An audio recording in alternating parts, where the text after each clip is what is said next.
আলহামদুলিল্লাহ রব্বিল আলামিন ওয়াল আকিবাতু লিল মুত্তাকিন والصلاة والسلام على أشرف الأنبياء والمرسلين أما بعد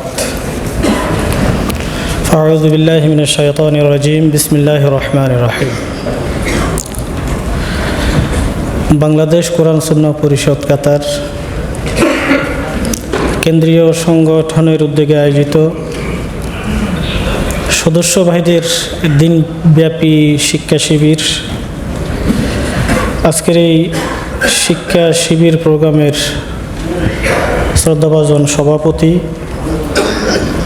সংগঠনের মোহতারাম কেন্দ্রীয় সভাপতি হাফেজ আনোয়ারুল ইসলাম, উপস্থিত আছেন সংগঠনের সম্মানিত উপদেষ্টা মণ্ডলী, সম্মানিত সহসভাপতি সহ কেন্দ্রীয় দায়িত্বশীলবৃন্দ, শিক্ষা শিবিরে আগত শপথের কর্মী, একান্ত প্রিয় সদস্য ভাইরা, আসসালামু আলাইকুম রহমতুল্লাহ। মহান মাহবুদের শুকর গুজার করছি। মাহবুদ অত্যন্ত মেহরবানি করে দিনের গুরুত্বপূর্ণ কিছু সময় দিনকে জানার বুঝার জন্যে আমাদেরকে আজকের এখানে উপস্থিত হওয়ার তৌফিক দান করেছেন। আল্লাহর কাছে তৌফিক কামনা করি যে রব্বুল আলামিন যাতে আমাদেরকে শিক্ষা শিবির শেষ হওয়ার সাথে সাথে এখান থেকে আমরা নিজের আমলি জিন্দেগির জন্যে, নিজের আমলের পরিশুদ্ধতা ঘটানোর জন্য কিছু আমরা যাতে নিয়ে যেতে পারি। এই কথাগুলো বলা হয়েছে, আমাদেরকেও যাতে আল্লাহ পাক এই কথাগুলো বলান। সম্মানিত উপস্থিতি, আলোচনার বিষয়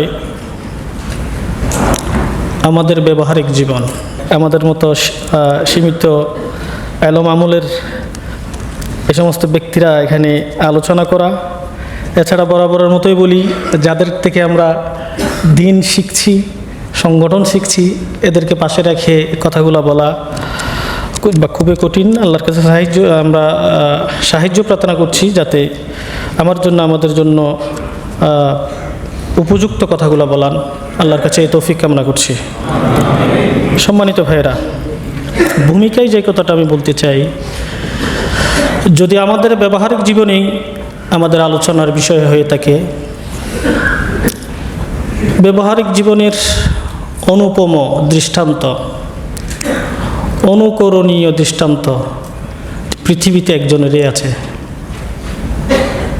he is our prophet Muhammad সাল্লাল্লাহু আলাইহি ওয়াসাল্লাম। আল্লাহ নিজেই বলেছেন, ইন্নাকা লাআলা খুলুকিন আযীম। মহান চরিত্রে অধিষ্ঠিত তিনি, আল্লাহ সার্টিফাই করেছেন। আজকে আমরা যারা সে মুহাম্মদ রাসূল সাল্লাল্লাহু আলাইহি ওয়াসাল্লামের জীবন চরিত অনুসরণ করার, জিন্দেগির সাথে মিলানোর জন্য বায়াত নিয়েছি, আমরাও যদি আজকে একটু চিন্তা করি, আমরা হয়তো মুহাম্মদ সাল্লাল্লাহু আলাইহি ওয়াসাল্লামের খুলকা আজিমের যে অনুসরণ, যে পরিব্যক্তি আমরা হয়তো জানি না, কিন্তু যারা মুহাম্মদ সাল্লাল্লাহু আলাইহি ওয়াসাল্লামকে অনুসরণ করে না, এরা ঠিকই বুঝতে পেরেছেন।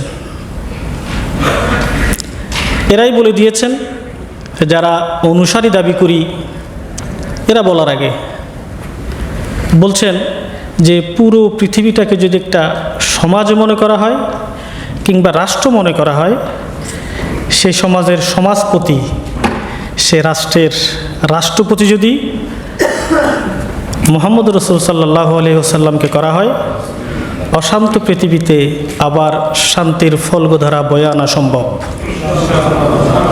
সুতরাং শান্তি পাগল, সামাজিক শান্তি, ব্যক্তি পর্যায়ে শান্তি, রাষ্ট্রীয় পর্যায়ে শান্তি যারা চায়, এদের উদ্দেশ্যে ওরাই বলছেন, go back to the universal prophet Mohammad সাল্লাল্লাহু আলাইহি ওয়াসাল্লাম। তাহলে ফিরে যাও সেই মোহাম্মদ সাল্লাল্লাহু আলাইহি ওয়াসাল্লামের সেই চিরন্তন আদর্শের দিকে। শুধু কি তাই? যদি আলোচনা করি আমাদের ব্যবহারিক জীবনের যে কটা দিক আছে, একজন আদর্শ পিতা, আদর্শ শিক্ষক, আদর্শ নেতা, আদর্শ রাষ্ট্রনায়ক, একজন ব্যক্তির তার ব্যবহারিক জীবনের ভিতরে এই দায়িত্ব পালন, এসব গুণাবলীর যদি সম্মিলন ঘটে, বা সম্মিলনেই তো এই ব্যবহারিক জীবন, সেই হিসেবে এরা বলছেন মুহাম্মদ সাল্লাল্লাহু আলাইহি ওয়াসাল্লাম একজনে আছেন এসব গুণে গুণান্বিত। শুধু গুণে গুণান্বিত নয়, as a father, as a teacher, as a law giver, as a law maker, as a reformer of the society, Muhammad সাল্লাল্লাহু আলাইহি ওয়াসাল্লাম is the superman of the world. এরা বলছেন superman of the world, only one person, he is our prophet Muhammad sallallahu alaihi wasallam. আমরা সেই মুহাম্মদ সাল্লাল্লাহু আলাইহি ওয়াসাল্লামের আদর্শের অনুসারী দাবি করি। আমাদের আলোচনার বিষয় মূলত সেই মুহাম্মদ সাল্লাল্লাহু আলাইহি ওয়াসাল্লামের অনুপম আদর্শ আমাদের ভিতরে কতটুকু আছে, কি নাই, আর এ পর্যায়ে আমাদের ব্যবহারিক জীবন যে কেমন হওয়া উচিত। আলোচনার সুবিধার্থে যেহেতু ভাইদের নোটও করা লাগবে, সেই জন্যে আমি খুব দ্রুত যে পয়েন্টগুলো বলবো, আশা করছি আপনারা নোট করবেন, হয়তো কাজে আসতে পারে। একটু পরিমার্জন, একটু পরিবর্তন যদি করেন, হয়তো নিজের আমলের জন্যে, সাংগঠনিক জীবনের জন্যে আগামীতে কাজে আসতে পারে। ব্যবহারিক জীবন মূলত আমরা যে সহজভাবে বলি প্র্যাকটিক্যাল লাইফ, বাস্তব জীবন। তাহলে ব্যবহারিক জীবন হচ্ছে ওইটা যে একজন মানুষের চলনে, যে বলনে, তার স্বভাবজাত যেই বিষয়গুলা তার থেকে প্রস্ফুটিত হয় একজন ব্যক্তির, সেটাই যে প্র্যাকটিক্যাল লাইফ, সেটাই ব্যবহারিক জীবন। সেই হিসেবে ব্যবহারিক জীবন যদি আমরা এই সংজ্ঞায়িত করি, সেই হিসেবে আমরা আলোচনার সুবিধার্থে 4টা ভাগে ভাগ করতে চাই।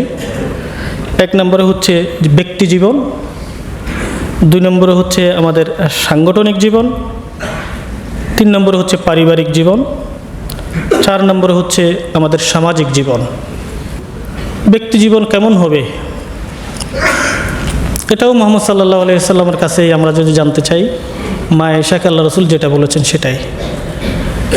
কত পরিচ্ছন্ন ব্যক্তি জীবন, কত স্পষ্ট ব্যক্তি জীবন। মা আয়েশাকে রাসূল সাল্লাল্লাহু আলাইহি ওয়াসাল্লাম বলছেন যে, আয়েশা, রাতের অন্ধকারে দিনের বেলায় আমার আচরণে, ব্যবহারে, আমার ক্রিয়াকলাপে যা কিছু তুমি দেখতে পাও, অকপটে মানুষকে বলে দাও।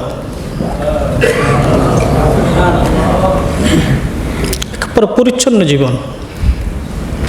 এখন একটু যদি নেতা হিসেবে মুহাম্মদ সাল্লাল্লাহু আলাইহি ওয়াসাল্লামকে মানি, তার চরিত্র যদি এমন হয়, আজকের দিনে আমাদের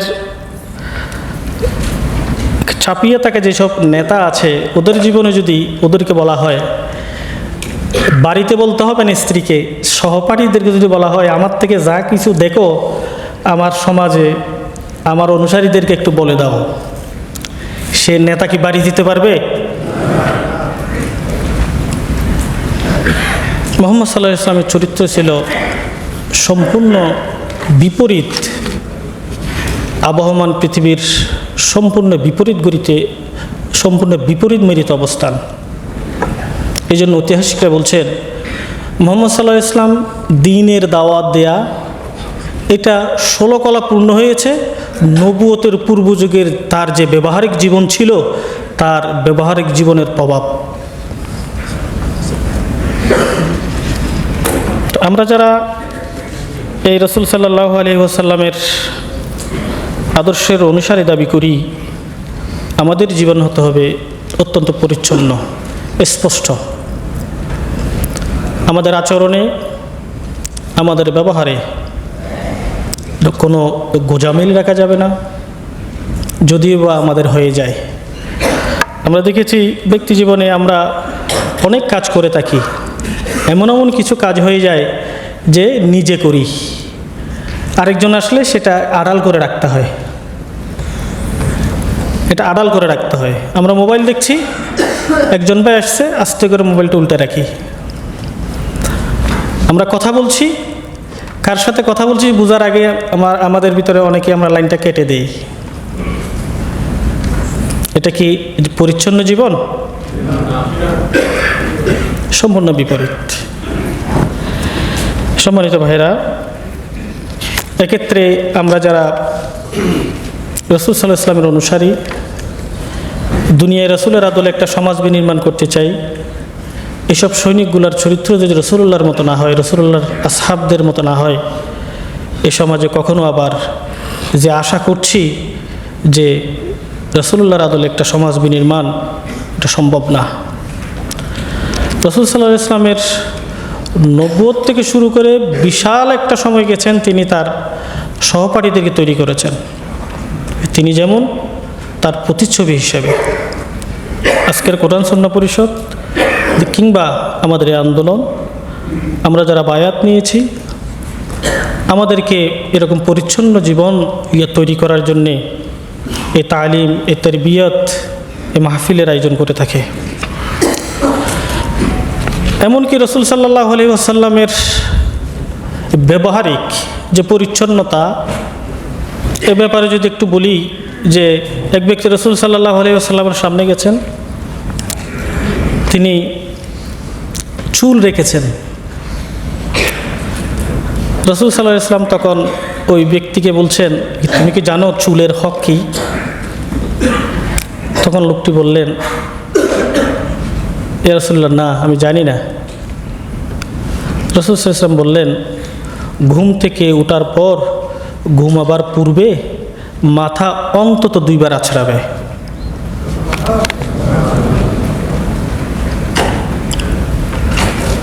একটা লোকের, একটা ব্যক্তির তার ব্যক্তিগত জীবন থেকে শুরু করে, গোপন জীবন থেকে শুরু করে সর্বোচ্চ রাষ্ট্রীয় পর্যায় পর্যন্ত এমন কোনো দিক আর বিভাগ নাই যে বিভাগ নিয়ে, যেই দিক নিয়ে চোছেরা বিশ্লেষণ হয়নি বিগত 1500 বছরে।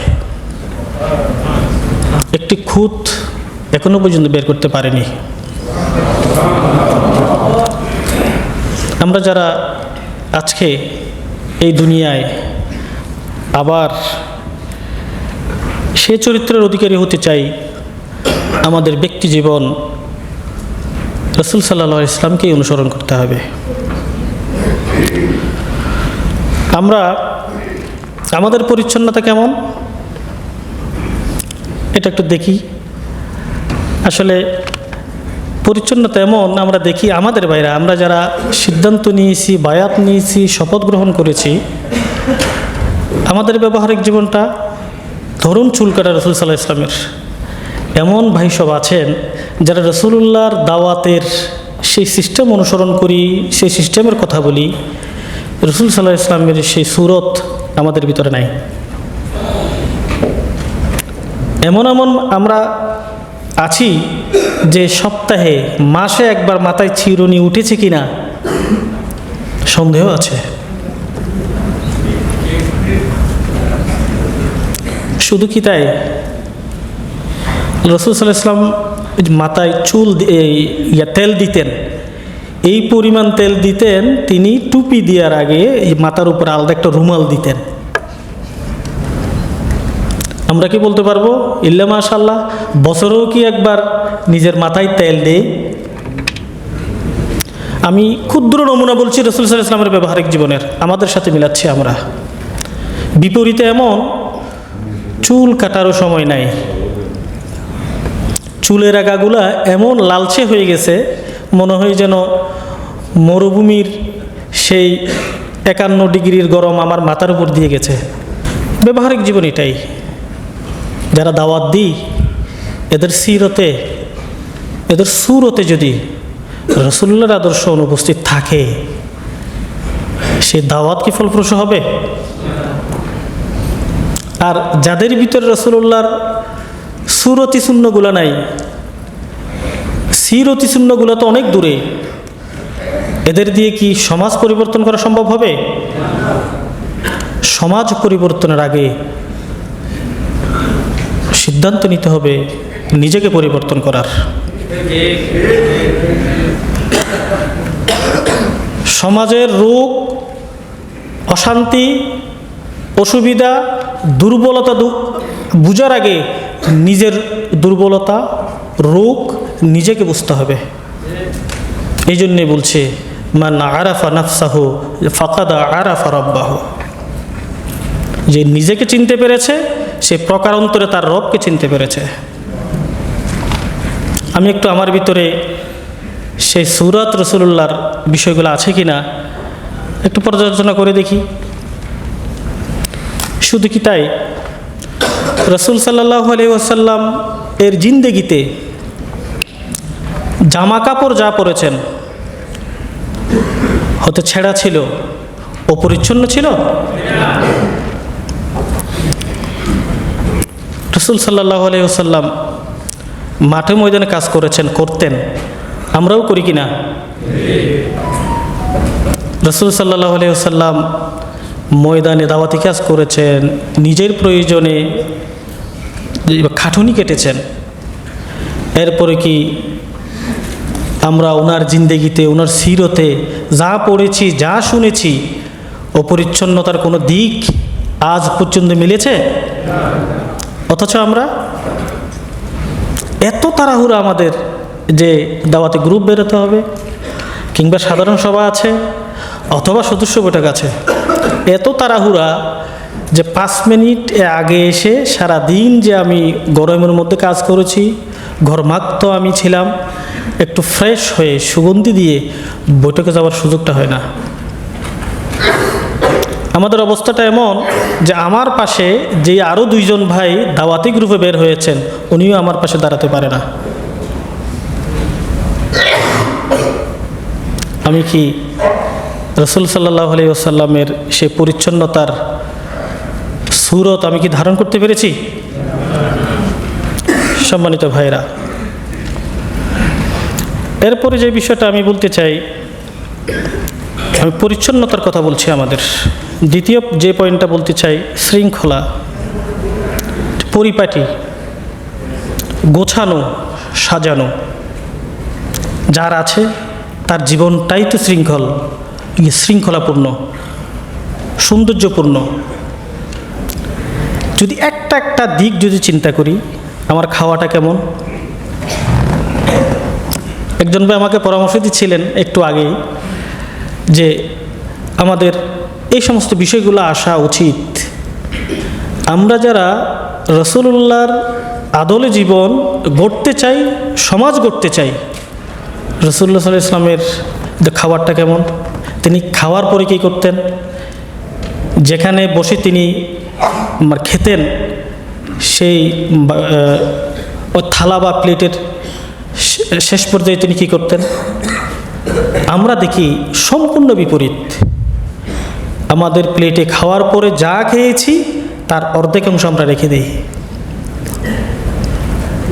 অথচ রাসূল সাল্লাল্লাহু আলাইহি ওয়াসাল্লামের সাহাবীগণ রাসূল সাল্লাল্লাহু আলাইহি ওয়াসাল্লামকে এত চমৎকারভাবে অনুসরণ করেছেন। এক সাহাবী রাসূল সাল্লাল্লাহু আলাইহি ওয়াসাল্লামের কাছে গেছেন, ইয়া রাসূলুল্লাহ, হিসেব নিকেশ আর ভালো লাগে না, সম্পদ বাড়তে বাড়তে ভালো লাগে না, আমার জন্য একটু দোয়া করুন, আমার সম্পদ যাতে একটু কমে যায়। রাসূল সাল্লাল্লাহু আলাইহি ওয়াসাল্লাম বলছেন যে ঠিক আছে, তোমার সম্পদ কমে যাবে, তুমি ওটের উপরে বসে কিংবা ঘোড়ার উপরে বসে আহার করিও। এরপরে দিন গেল, মাস গেল, রাসূলুল্লাহর কাছে আবার গেলেন, ইয়া রাসূলুল্লাহ, কই আপনি বলছেন সম্পদ কমবে, কই বাড়তেই তো আছে। বলে যে আমি যা বলেছি সেভাবে কি আমল করছো? ইয়া রাসূলুল্লাহ, দিব্যি আমল করছি আমি। বলতে কীভাবে খাও? ওটের উপরে খেতাম। এরপর বলতে খাওয়ার সময় যে কয়টা পড়ে যেত ওট থেকে নেমে সে বালি থেকে খুঁজে খেতাম আমি। আল্লাহ রসুল বলছেন, আল্লাহর কসম তোমার সম্পদ কমবে না। ব্যবহারিক জীবন কেমন? আমাদেরটা কেমন?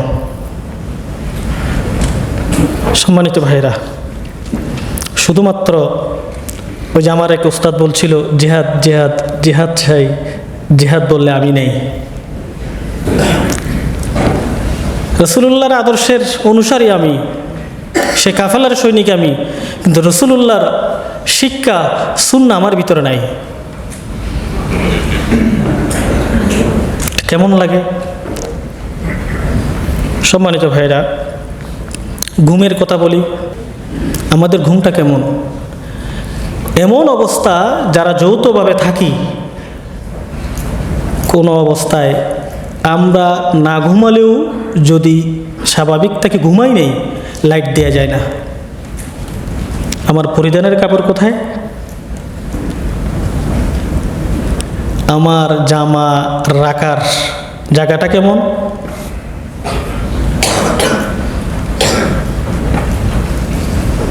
একটু চিন্তা করে দেখেছেন?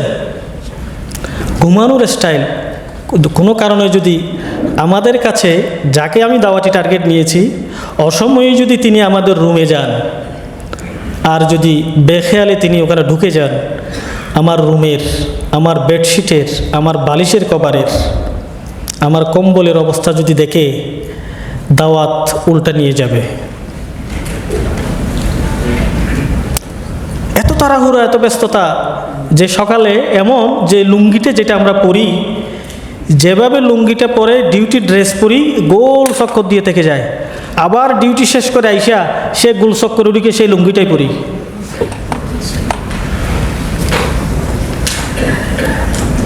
আমরাই দায়ী, আমরাই দাওয়াতিল আল্লাহর কাজ করি। এটাই আমাদের ব্যবহারিক জীবন। সম্মানিত ভাইরা, লেখাপড়ার কথা বললে অনেকে পড়ি, এমন অবস্থা হয়ে যায় বালিশের পাশে বই রাখে। কোনো কর্মী আপনার পাশে গেলে বই খুললে বইয়ের যে কি বল পৃষ্ঠা উল্টাবে, পৃষ্ঠা উল্টানোর আগে ওখান থেকে সার পোকা বের হয়।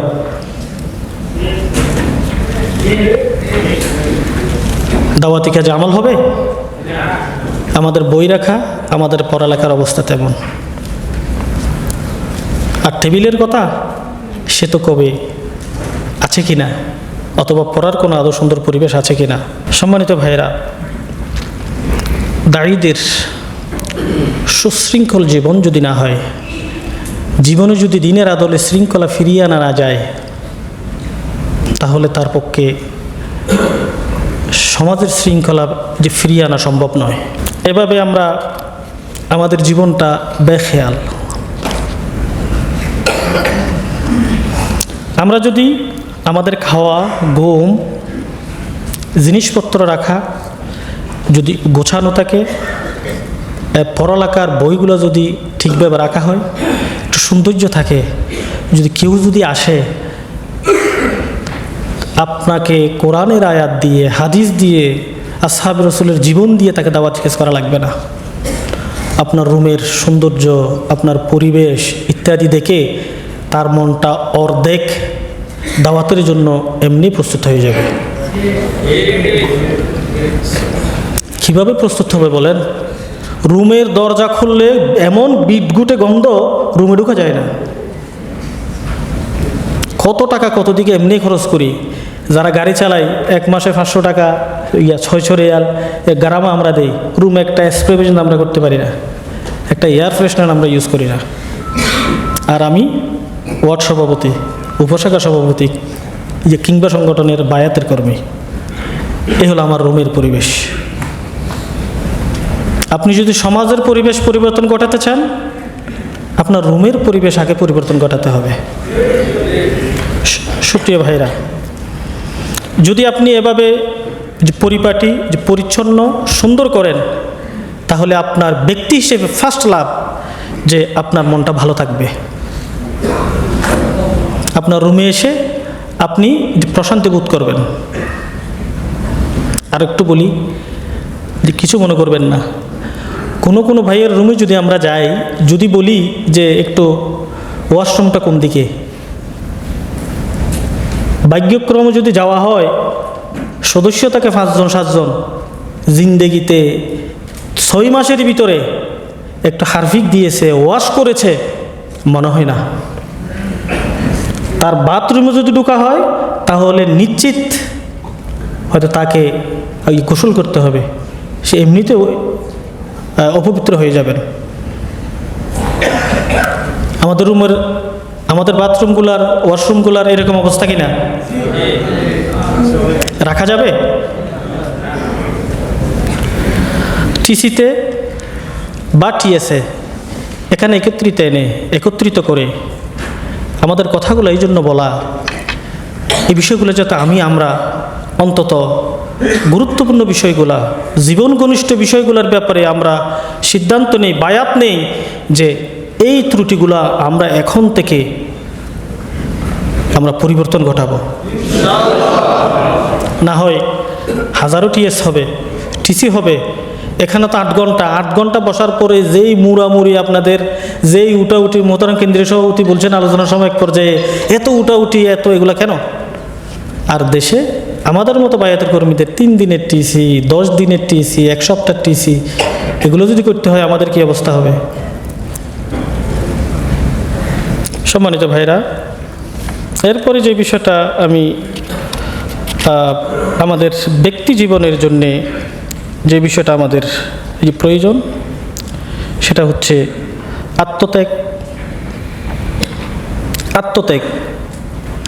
আত্মত্যাগের কথা বললেই সবাই বলবেন, একটা নসিহা জীবনে মনে 1000বার শুনেছেন আপনারা, সেই জেহাদের ময়দানের কথা। 1 থেকে 6ষ্ঠ ব্যক্তি পর্যন্ত পানি বলেছেন, প্রথম ব্যক্তি, দ্বিতীয় ব্যক্তি, সাহাবায়ে কেরামের এই আত্মত্যাগের কথাগুলো আমরা বলি।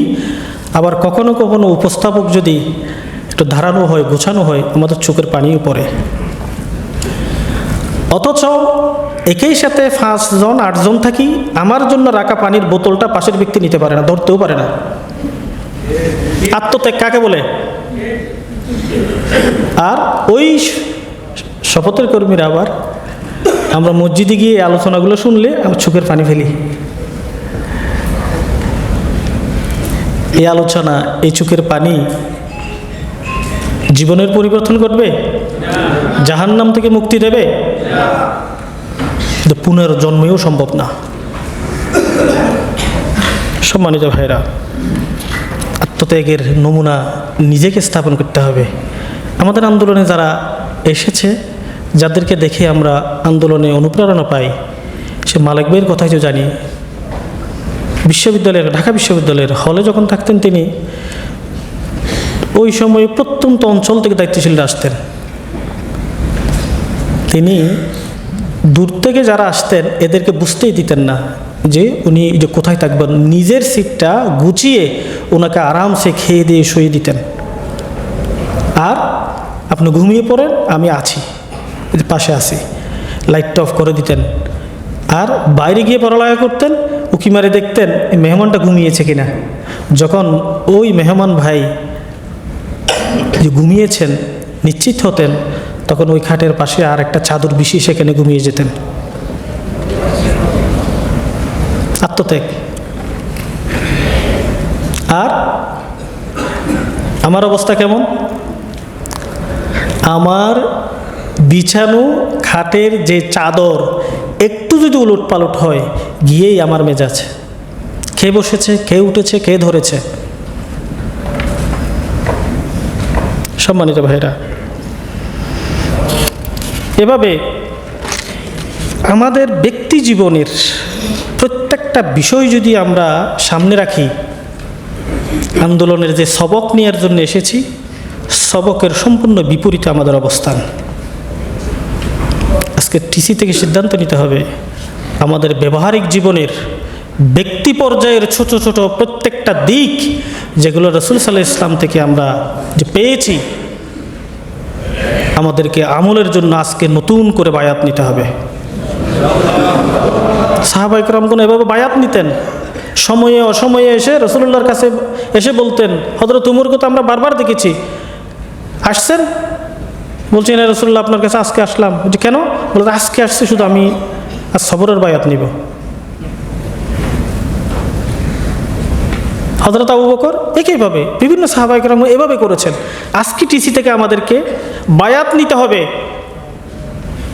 যেই ছোট ছোট বিষয়গুলা ব্যক্তি জীবনে আমরা সুন্নতের খেলাফ করছি, আমরা আজকে জানলাম আমাদের চরিত্রের ভিতরে এই বিষয়গুলো পরিত্যাগ করে সম্পূর্ণ রাসূলুল্লাহর শিখানো পদ্ধতিতে আমাদের জীবন পরিচালনা করার। আমরা কি পারবো না? সম্মানিত ভাইরা, এই পয়েন্টে আরেকটা যে বিষয় আপনাদেরকে বলতে চাই সেটা হলো যে লেনদেনের কথা আমাদের ইতিপূর্বে অনেকে বলেছেন, বেশি করে বলেছেন, কিন্তু এই বিষয়ে একটা বিষয় না বললেই নয়। আমাদের দুনিয়াতে চলতে গেলে, ব্যবসা করতে গেলে, চাকরি করতে গেলে, ফ্যামিলি নিয়ে থাকলে, সমাজে যদি বসবাস করেন, লেনদেন থাকবেই। নিবেন, দিবেন। আমাদের সংগঠন যেহেতু দিনী সংগঠন, সাংগঠনিক পরিভাষা আমাদের সম্মানিত হেকমত ভাই বলেই দিয়েছেন কর্জা হাসানার কথা, আমরা দেই, অভ্যস্ত আলহামদুলিল্লাহ।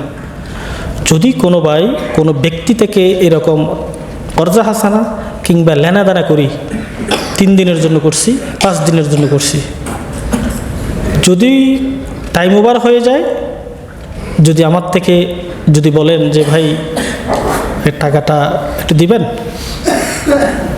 চেহারার হালত, ভাষার উচ্চাঙ্গ এমন মনে হয় যেন তিনি টাকাটা ধার দিয়ে বড় অপরাধ করে ফেলেছেন। উল্টা মাঝে মধ্যে আমাদের ভাইদেরকে আমরা দেখি এমনভাবে কথা বলেন, তিনি টাকা দিয়েছেন মাত্র 3 দিন হয়েছে, তো 3 দিনের জন্য টাকাটা না দিলেই তো পারতেন, অথচ তার টাকা নিয়ে আপনি আপনার কাম সেরেছেন।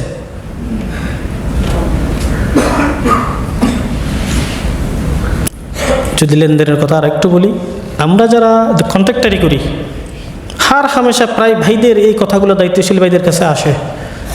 বিল পেয়েছেন 3 মাস পরে 80,000, স্টাফদের বেতন এসেছে অধীনে 70,000, 10,000 টাকা ব্যালেন্স থাকার কথা। আপনি 80,000 টাকা পাওয়ার পরে টিকিট কেটে পুরো টাকা নিয়ে দেশে চলে গিয়েছেন, গিয়ে 3 তলার ছাদটা বাকি ছিল তো ওইটা শেষ করে এসেছেন। আর আমরা আমাদের ভাইদেরকে বলি বিল হয় নাই তো। এ হলো আমাদের আর্থিক লেনদেন। আর কিছু কিছু ভাই এমন আছেন যে টাকা নিয়েছি ওনার থেকে 1 বছর হয়ে গেছে, দেখলে ভাবটা এমন যে তিনি ভুলে গেছেন। যদি কেউ আপনাদের মতো একটু চৌকস হয়, ভাই আপনার খেয়াল আছে কি না এরকম কিছু টাকা নিয়েছিলেন, হয়তো ও আচ্ছা তাই নাকি, এমন ভাব মনে হয় আকাশ থেকে পড়েছে। আমাদের লেনদেন এমন। অথচ এক আলোচনায় বলেছিলাম আমাদের সংগঠনের যারা আমাদের দিকপাল, যাদের জীবনী শুনে আমরা আশান্বিত হই, এদের জীবনটা এমন, গুলিকে রক্তাক্ত অবস্থায় সাকারাত চলছে, আর পাশে থাকা প্রতিবেশীদেরকে বলছে যে আমার থেকে ওই দোকানদার 28 টাকা পায়, আমার সহপাঠীকে বলে দিও আমার 28 টাকার ঋণটা যাতে পরিশোধ করে। খুব ভালো লেগেছে কথাটা, মনে ধরেছে। আর নিজের বেলায় সম্পূর্ণ ভুলে যায়। আমাদেরকে দিয়ে কি সমাজ পরিবর্তন সম্ভব? সুতরাং যাদের আমাদের এমন লেনদেন আছে, আমাদের লেনদেনের গোড়ায় হাত দিতে হবে, এমন হাত যে হাতটা সম্পূর্ণ পরিচ্ছন্ন করে আমাকে পরিপূর্ণ ইমানদার বানাবে। সম্মানিত ভাইরা, ব্যবহারের কথা যদি একটু বলি, আচরণের কথা যদি একটু বলি, সম্পূর্ণ বিপরীত। অথচ সবচেয়ে উত্তম ভাষী, কম কথায়, প্রাঞ্জল ভাষায়, কম শব্দে বেশি অর্থবোধক শব্দ ব্যবহার করেছেন রাসূল সাল্লাল্লাহু আলাইহি ওয়াসাল্লাম। আর আমাদের কথা যেন শেষ হয় না। যে কথা আমাদের সংক্ষেপে বলা যায় 5 মিনিট আমি এখানে লেগে ফেলি, নিয়ে যাই। আমি কথা বলতেই থাকি। আমি একটা যেন কথার সাগর, আমাকে কম কথা বলতে হবে। আর মেজাজ স্বাভাবিক আছে। মেজাজের কথা যদি একটু বলি, ডিউটি থেকে আসছে, যদি একটু হার্ড ডিউটি হয়, আইসা রুমের মধ্যে তো অবস্থা খারাপ, কিছু বলাই যায় না। ওই যে সকালে গরমের মধ্যে ডিউটি করতে গেছে, ওই যে বালতিতে পানি রেখেছে একটু ঠান্ডা হওয়ার জন্য, কেউ যদি তার সাথে আরও কঠিন ডিউটি করে আইসা তার রাখা পানিটা যদি ব্যবহার করে গোসল করে, এর জন্য যদি আরেক বালতি ফুরে রাখে, আস্তে আস্তে একটু গরম, তার মেজাজের অবস্থা তখন, তার মেজাজ কত ডিগ্রি পারদে অবস্থান করে আমরা সেটা দেখি কিনা? আমাদের মেজাজের কথা বলছি আমরা। সম্মানিত ভাইরা, আমরা যারা বায়াত নিয়েছি, নিজেদেরকে পরিবর্তন করতে চাই, আমাদেরকে নতুন করে সিদ্ধান্ত নিতে হবে। আমাদের বায়াতের বিপরীত আমাদের যে আচরণগুলো, সে আচরণ পরিবর্তনের জন্য আবার নতুন করে আমাদেরকে বায়াত নিতে হবে। সম্মানিত ভাইরা, এভাবে যদি বলতে যাই, আমাদের জীবনের প্রত্যেকটা পরতে পরতে কত ভুল অবস্থানে আমরা আছি। যদি রাসূলুল্লাহর সুন্নতের বাটখারায় যদি ওজন করি, তাহলে আমার অবস্থান কোথায়? আর সেই অবস্থান থেকে আমি স্বপ্ন দেখছি একটা সমাজ বিনির্মাণ করব, একটা পরিবার গঠন করব, একটা সুন্দর জীবন গঠন করব। আদৌ কি সম্ভব? সম্মানিত ভাইরা, আমি এরপরে আমার ব্যক্তি জীবনের দিকে বেশি গেলাম না, সাংগঠনিক জীবনের দিকে একটু কথা বলি, যদিও বা কথাগুলো অনেক এসেছে। সাংগঠনিক জীবনের ক্ষেত্রে আমাদের যে বিষয়টা বেশি করে খেয়াল রাখা দরকার, আমাদের সহপাঠী আন্দোলন, সংগঠন, সংগ্রাম অথবা জামাতবদ্ধ জিন্দেগি বললেই তো আমার সাথে আরও কেউ আছে, এটা বোঝায় না? আমার সাথে, আমাদের সাংগঠনিক পরিভাষায় যদি বলি, সহযোগী আছে, কর্মী আছে, সদস্যরা থাকে, শুভাকাঙ্ক্ষী আছে, বন্ধুরা আছে। আমাদের সহযোগীদের সাথে আমাদের আচরণটা কেমন? আমাদের সহযোগীদের সাথে আমাদের আচরণটা কেমন একটু যদি পরখ করে দেখি, তাহলে সম্পূর্ণ আমি বিপরীত অবস্থানে আমার অবস্থান। অথচ রাসূল সাল্লাল্লাহু আলাইহি ওয়াসাল্লামের ব্যবহার কেমন ছিলেন? একটা কথা বলেছেন, কথা যেন বলতেই সুযোগ দেই না, কারণ তিনি কর্মী, আমি তো সদস্য। সংগঠনের উপশাখার বিষয়ে একটু কথা বলবেন, আমি যেন সুযোগটাই দেই না। রাখেন, শুনবেন তো কি বলতে চান, বলারই সুযোগ দেই না, কারণ আমি নেতা, তিনি কর্মী বা সহযোগী। আর বৈঠকাদিতে যদি হয়, এসেছে কিছু কথা যে আমার ভাবখানা যেন এমন যে অর্ধ পৃথিবীর মালিক আমি নিজেই, অথচ আমি যে একজন খাদেম, আমি যে একজন সেবক, একথা আমি ভুলে যাই। সম্মানিত ভাইরা, সাংগঠনিক জীবনে আমরা ব্যক্তি পর্যায়ে দায়িত্বশীল হিসেবে আমাদের যে গোড়ামি, আমাদেরকে এটা অনেক ক্ষেত্রে পেয়ে বসেছে। জিদ্দরা, রেজাউল ভাই বলেছেন যে পরামর্শ দিয়ে জোর দেয়া, এরপরে অধীনস্থদের ত্রুটিগুলা মার্জনা করা, যে ক্ষমা করা, এগুলোর জন্য দুরূহ ব্যাপার আমাদের থেকে। এরপরে সুন্দর কোমল ব্যবহারের কথা, এরপরে বৈঠকের কথা যদি বলি, কথা বলতে বলতে আমার মেজাজটাও আমি হারিয়ে ফেলি, আমি যে বৈঠকে আছি এটাও ভুলে যাই। অথচ আল্লাহ পাকের শিক্ষা তার রাসূলকে দিয়েছেন, ফাবিমা রাহমাতিম মিনাল্লাহি লিনতা লাহুম, কত সুন্দর করে বলছেন, ওয়ালাউ কুনতা ফাযযান গালিযাল কলব লানফাদ্দু মিন হাওলিক ফা'ফু আনহুম ওয়াস্তাগফির লাহুম ওয়াশাবিরহুম ফিল আমর। কত সুন্দর করে বলছেন, দায়িত্বশীলের গুণাবলীর কথা বলছে। আমরা কি ক্ষমা করতে পারি? অবস্থা এমন যে কখন একটু কথার বাকবিতণ্ডা হয়েছে, 6 মাস পরে দেখলেও আমি 90 ডিগ্রি অ্যাঙ্গেলে মুড নেই, দেখেও না দেখার ভাব, সম্মানিত ভাইরা, এরপরে কিছু কথা বলি, শেষ করছি। সংগঠনের মাঝে সংগঠনের নাম দিয়ে বেদাত তো কুল্লু বিদাতিন বিদা, প্রত্যেক বেদাই তো বেদাত, কিন্তু আমরা সংগঠনের ভিতরে কিছু আবার সাংগঠনিক বেদাত তৈরি করেছি। এই পয়েন্ট একেবারে বলা দরকার যে ব্যক্তিগত পর্যায়ে যখন কন্ট্যাক্ট করি, কন্ট্যাক্টের এমন একটা গুরুত্বপূর্ণ পয়েন্ট থাকে যে আমার শাখায় কী কী ভুল হয়, আমার সভাপতি কী কী ভুল করে, আমার সদস্য কী কী ভুল করে, কেন এমন করলো, সে কীভাবে সদস্য থাকে। আমাদের ব্যক্তিগত কন্ট্যাক্টের এখনকার অন্যতম একটা এজেন্ডা হয়ে গেছে। এটা কি ঠিক নাকি গীবত করলাম? এরপরে একটু বেশি আমরা আমাদের রিপোর্টে লিখি না ওই সাংগঠনিক যোগাযোগ। সাংগঠনিক যোগাযোগ আমাদের সাক্ষাৎ হলো, অপরিকল্পিতভাবে সাক্ষাৎ হলো, কথাবার্তা বলি, সাক্ষাৎ হয়ে গেছে, দুইজনে নিবৃত্তি বা তিনজনে আলোচনা উঠেছে, সেখানেই আরেকজন কিনে আমরা সমালোচনা শুরু করি। ওই প্রোগ্রামে এই কাজটা যে করলো আমার উপশাখা সেক্রেটারি, আপনার থেকে জিজ্ঞেসিনি, শুরু হয়ে গেছে। সাংগঠনিক যোগাযোগ চলছে।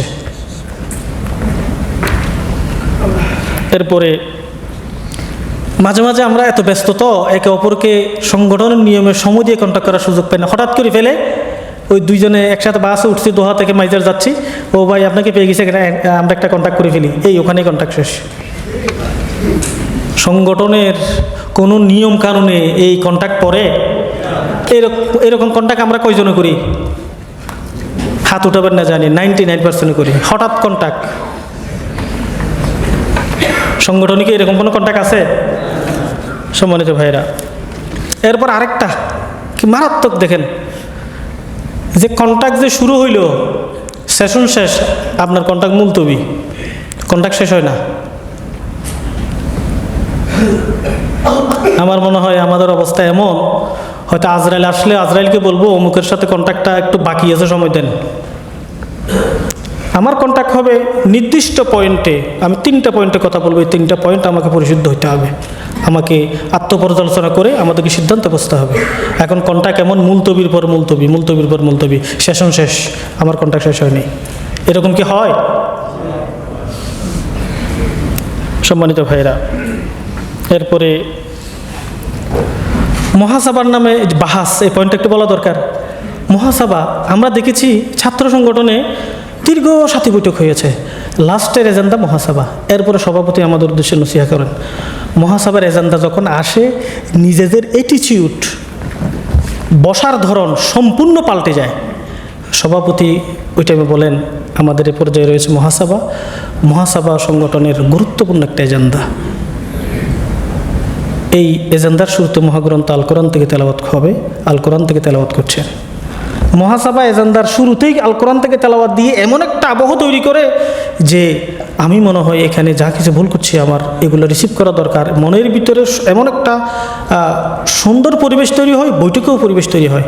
আর মহাসভা যখন করা হয় মাথা নিচু করে নিজের অপরাধটুকু মেনে নিয়ে যে আসলে ঠিক হয়নি, শপথকর্মীদের এই বৈঠকে, সদস্যদের এই বৈঠকে আমার থেকে এই আচরণ, এই গর্হিত কাজ, এভাবে উঠা বসা ঠিক হয়নি, আমি ক্ষমা চাচ্ছি, আপনারা দোয়া করেন আল্লাহ যেন আমাকে ক্ষমা করে দেন।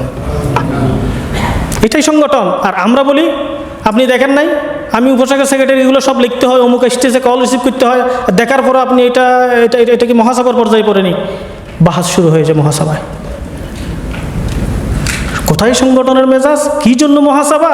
আর আমরা কোন পর্যায়ে নিয়ে গেলাম? মহাসভায় পাল্টা জবাবের কোনো সুযোগ নেই।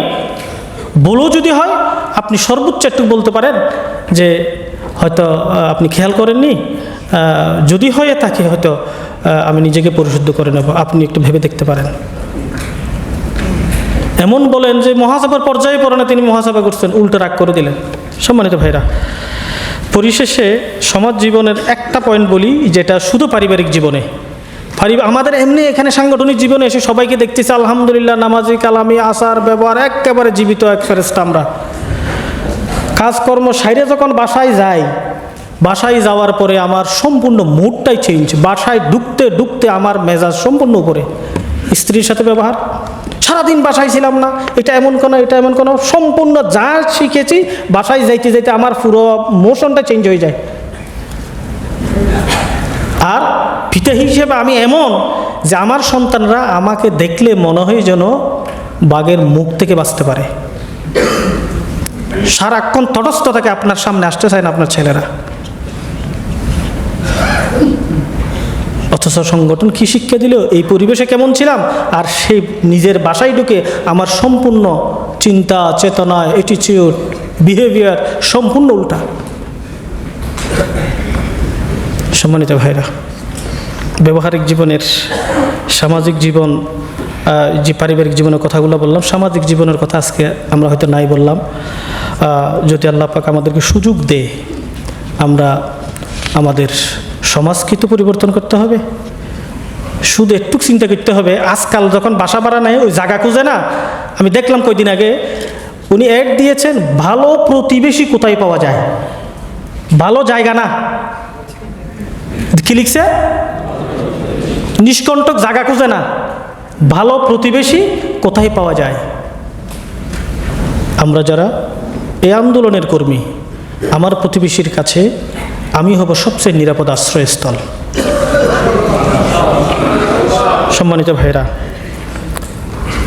আমাদেরকে যদি উত্তম ব্যবহারিক জীবনের মাধ্যমে নিজের জীবনকে আমাদের পরিবর্তন ঘটাতে হবে, আদর্শ মানুষ হিসেবে আমাদেরকে তৈরি করতে হবে।